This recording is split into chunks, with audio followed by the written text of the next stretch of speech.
bangga, bangga bersarung mangga.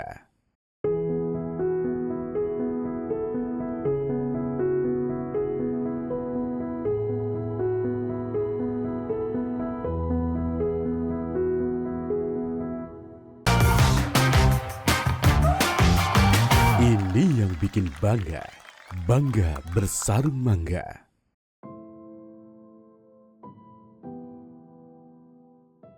Bismillahirrahmanirrahim. Assalamualaikum warahmatullahi wabarakatuh.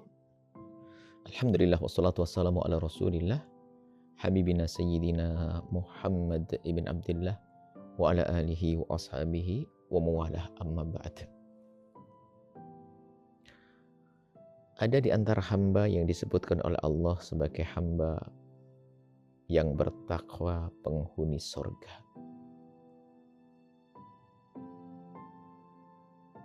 Hamba bertakwa, penghuni surga.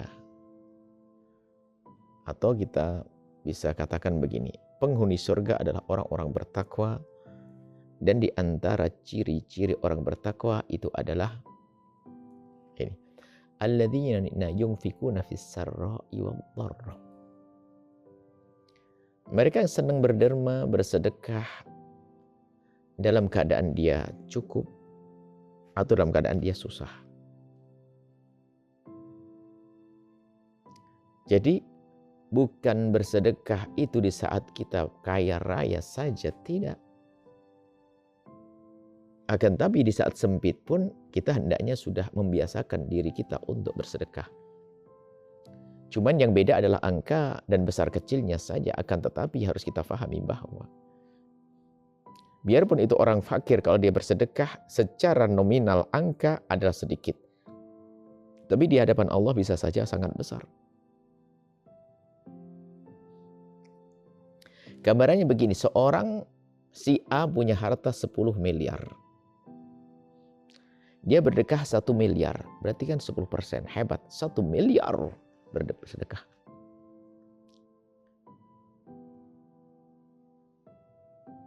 Ada orang punya uang hanya 1 juta rupiah. Anggap saja 10 juta, 10 miliar kita banding 10 juta rupiah. Dia menabung-nabung, tidak punya uang kecuali hanya 10 juta rupiah. Kemudian dia berkeinginan untuk berderma. Lalu dipotong dari hartanya, diambil 2 juta rupiah. Disedekahkan. 2 juta rupiah disedekahkan ke sebuah tempat, masjid, pesantren, dan sebagainya. Tadi yang sedekah 1 miliar sama di masjid dan pesantren yang sama. Yang 1 miliar bisa beli bermacam-macam, beri batas, semen, dan sebagainya. Ya 2 juta hanya beli.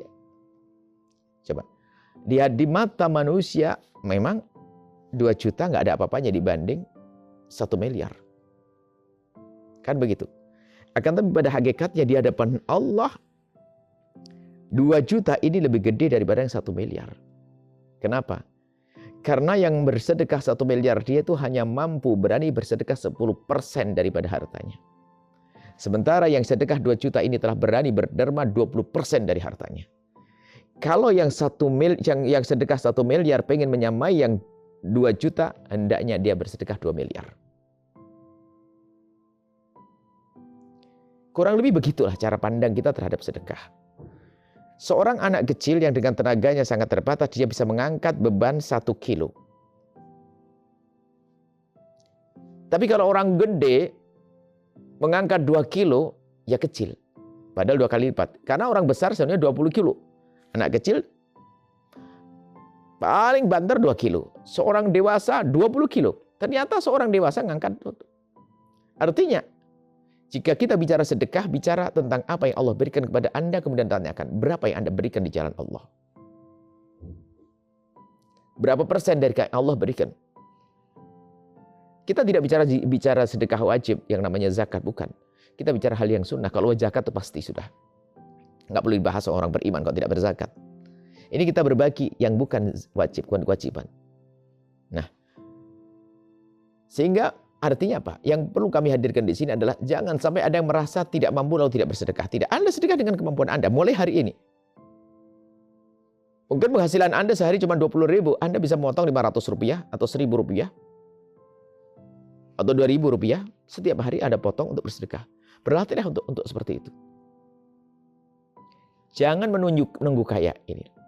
Sebab ada sebagian orang mau bersedekah itu nggak enak. Kenapa? Masih sedikit kecil, saya nggak enak. Malu. Malu bersedekah dengan sedekah kecil itu tanda. Kalau sedekah besar akan sombong. Itu riak halus kayak gitu tuh. Maka Anda jangan malu di saat harus bersedekah sedikit. Dengan kemampuan Anda. Tidak ada masalah, sedekah sedikit. Suatu ketika ada seorang yang disebut dengan Sayyidut Tabi'in, ya, Uwais Al-Qarani. Uwais Al-Qarani. Tidak ada orang lebih fakir dari dia, kurang lebih seperti itu. Beliau adalah sangat fakir. Beliau tidak punya tabungan, tidak punya apa-apa. Makannya itu adalah dari sisa-sisa makanan orang-orang kaya yang biasa membuang sisa-sisa roti. Dan sudah di tempat tertentu biasa orang kaya membuang sisa-sisa roti di situ. Uwais Al-Qarani pergi ke tempat tersebut. Kalau ada anjing berkata, "Hei anjing, sana, jangan dekat-dekat dengan saya. Kamu ke sana." Jadi bagiannya masing-masing, ini bagianku. Dan setelah Uwais Al-Qarani mengambil sisa-sisa roti itu masih dibagi 3. Yang paling kotor, yang paling jelek taruh di pinggir di tempat. Yang agak bagus taruh di tengah. Yang bagus sekali taruh sebelahnya lagi. Kemudian yang sangat jelek dilemparkan, diberikan kepada anjing. Anjing ini bagianmu. Yang tengah-tengah dimakan untuk dia. Yang paling bagus dirapikan lagi, dibungkus, kemudian disedekahkan kepada orang yang menurut Uwais adalah sangat fakir. Di saat Uwais memberikan hartanya, memberikan roti tadi kepada orang fakir, mengadu kepada Allah, "Ya Allah, ini yang mampu, itu yang bisa aku lakukan, ya Allah. Aku belum mampu lebih dari itu, maka aku mohon ya Allah, jangan hukum kami dengan orang-orang fakir itu, karena adanya orang fakir. Artinya aku hanya bisa ini, jangan hukum kami ya Allah. Jangan kau hukum kami lalu menjadi sebagai orang yang tidak peduli kepada fakir miskin. Kami sudah peduli dan ini mampuku." Artinya, sekelas Uwais Al-Qarani yang sangat fakir pun ternyata masih berusaha untuk berderma. Loh, Anda itu tidak seperti Uwais Al-Qarani. Anda tidak sefakir Uwais Al-Qarani. Dan pastikan ini menjadi sebuah kebiasaan, berderma. Anda tidak mampu, Anda fakir, Anda semampu Anda. Biarpun hanya seikat kangkung untuk tetangga yang fakir. Hanya 1 biji telur. Atau apa saja, Masya Allah. Yang penting jangan sampai kita menunda. Nah, ini sedekah. Justru tanda ketulusan nanti di saat sedekah, di saat besar, maka dia tidak ragu untuk sedekah kecil. Makanya jangan ragu kita sedekah kecil. Sengaja, ini bahasa ini harus kami balik. Ada orang harus besar-besar. Enggak. Dimulai dari kecil dulu, melatih agar hawa nafsu Anda tidak merasa berat. Di saat ada keikhlasan di hati Anda dengan sedekah kecil itu nanti, lihat. Maka begitu mudah di saat kita melakukan sedekah gede, hati kita pun sudah kenal Allah, yaitu ikhlas. Karena Allah Subhanahu wa Ta'ala. Maka kalau bicara sedekah, jangan menunda esok hari, semampu Anda hari ini. Kalaupun Anda tidak bisa memberikan uang, Anda bisa memberikan makanan kepada fakir miskin. Harus jadi kebiasaan dalam kehidupan kita. Inilah orang-orang yang bertakwa, orang-orang yang ahli surga yang disebutkan oleh Allah di dalam Al-Quran. Yunfikuna fis sarra, dia senang berderma dalam keadaan dia kaya. Dan ternyata di saat dalam keadaan fakir pun tidak ragu untuk berderma. Cuman kalau bicara tentang sedekah sunnah, harus ada rambu-rambunya. Jangan memikirkan sedekah sunnah selagi kita belum menyelesaikan urusan utang. Hutang kita beresin dulu. Nah, jangan sampai kita banyak bersedekah tapi utang belum diberesi. Oh tidak. Ya, dan ilmu memang satu amalan kebaikan pun harus ada aturan ilmunya. Kalau tidak berantakan. Utangnya jatuh tempo, belum dibayar, banyak sedekah lagi, tidak diterima amal baiknya. Baik, semoga Allah menjadikan kita orang yang bisa berbagi. Orang bisa memberi. Orang bisa menolong orang lain. Nah, Allah berikan kekuatan kepada kita. Nah, bukan kita yang merepotkan orang lain. Bukan kita yang meminta-minta. Dan bukan kita yang merengek. Tapi kita minta pada Allah. Semoga Allah memberikan kepada kita kekuatan untuk berbagi. Sehingga kita jadikan oleh Allah orang yang bermanfaat untuk orang lain. Tapi mulai dari kita. Sambil berdoa, kita mulai. Setelah ini, saya harus pandai bersedekah untuk pesantren. Untuk tetangga yang fakir, untuk masjid, dan seterusnya. Segala bentuk kebaikan. Wajib aku harus berbagi. Aku harus membantu. Aku harus ikut andil di dalam program-program kebaikan yang diadakan di masyarakat atau di kampung kita dan negeri kita. Nuhibbukum fillah. Assalamualaikum warahmatullahi wabarakatuh.